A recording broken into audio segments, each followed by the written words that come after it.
I saw a young fella the other day driving a brand new $60,000 pickup truck. Not a scratch in the bed. Tires so clean you could eat off them. And all I could think was, I wonder what it feels like to pay almost $1,000 a month for the privilege of driving your own financial casket. Sit down for a minute. We need to talk about this disease going around. It's not a medical one, it's a mathematical one. Folks are walking into car dealerships, pointing at a piece of depreciating metal and signing up for an 84-month car loan. 7 years. You are financing a car for the exact same amount of time it takes to get a law degree and pass the bar. When did we decide that having a screen in our dashboard the size of a flat-screen TV was worth chaining ourselves to a bank for nearly a decade? The dealership salesman is never your friend. When he looks across that desk and asks you, "What do you want your monthly payment to be?" he is setting the trap. He doesn't care about the price of the car. He is about to stretch that loan out so far into the future that you'll still be making payments when the transmission falls out. That isn't a truck. That is a depreciating driveway ornament. Let's do the hard math, because math doesn't care about your feelings, and it certainly doesn't care about your new heated leather seats. Right now, a lot of folks are signing these 7-year loans at 8 or even 9% interest. Let's talk about what happens when you actually sit down at that little desk with the finance manager. The salesman brings out a piece of paper divided into 4 boxes. They call it the 4 square.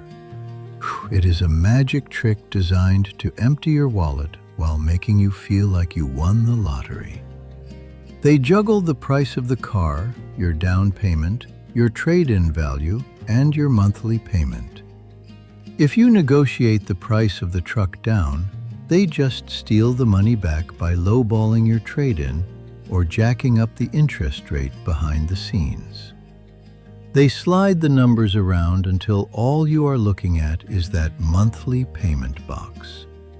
And to make that box look small enough for you to swallow, they stretch the loan out to 84 months. It is pure financial sleight of hand. But the bleeding doesn't stop at the dealership lot. When you finance a $60,000 vehicle, the bank owns it, not you. And the bank insists on protecting its property. That means you are legally required to carry full coverage collision, comprehensive, and gap insurance. Gap insurance is literally a policy you have to buy just in case you total the car while you're upside down on the loan. You are paying extra money to the insurance company to protect you from your own bad math. If you buy a paid-off $10,000 beater, you can put basic liability on that and sleep like a baby. But that new truck? Between the loan and the premium insurance rates, you are paying a second mortgage just to park in your own driveway. So why do we do it? Why do smart, hard-working folks sign up for this alligator math? It is because we have been sold a lie about what success looks like. We think if we don't have the newest model with the panoramic moonroof and alloy wheels, we are falling behind in life. We buy things we don't need with money we don't have to impress people we don't even like. You pull up to the stoplight next to your neighbor, Mr. Jones, and you want him to look over and think you are doing well. But let me tell you a secret about Mr. Jones. He is broke too. He is stressed out. He is one missed paycheck away from a repossession, and he is not paying attention to your truck because he is too busy worrying about his own suffocating payments. They're so happy. True wealth is quiet. True wealth is peace of mind. True wealth is knowing that if the company downsizes tomorrow, you don't have to scramble to sell your truck just to keep the lights on in your house. Now, let's talk about what that $965 a month could have done for your family if you hadn't given it to the Ford or Chevy dealership. That is your opportunity cost. That is the wealth you are stealing from your own future. If you took that same car payment and invested it into a simple S&P 500 index fund for those exact same 84 months, earning a historically average 8% return, you wouldn't have a worn-out 7-year-old truck with 100,000 miles on it. You would have over $110,000 in liquid cash. That is the difference between looking rich and actually being rich.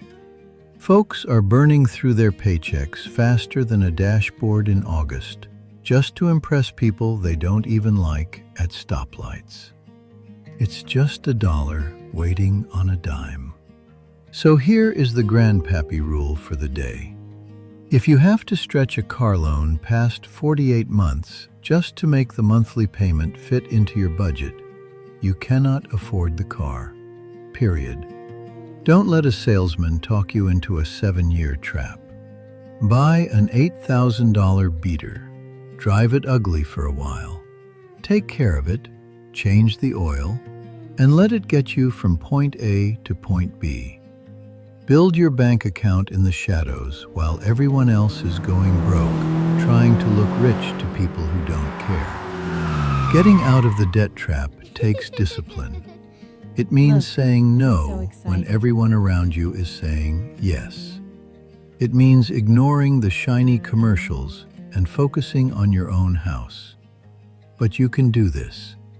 I know you've got it in you to build real generational wealth for your family. It just takes patience.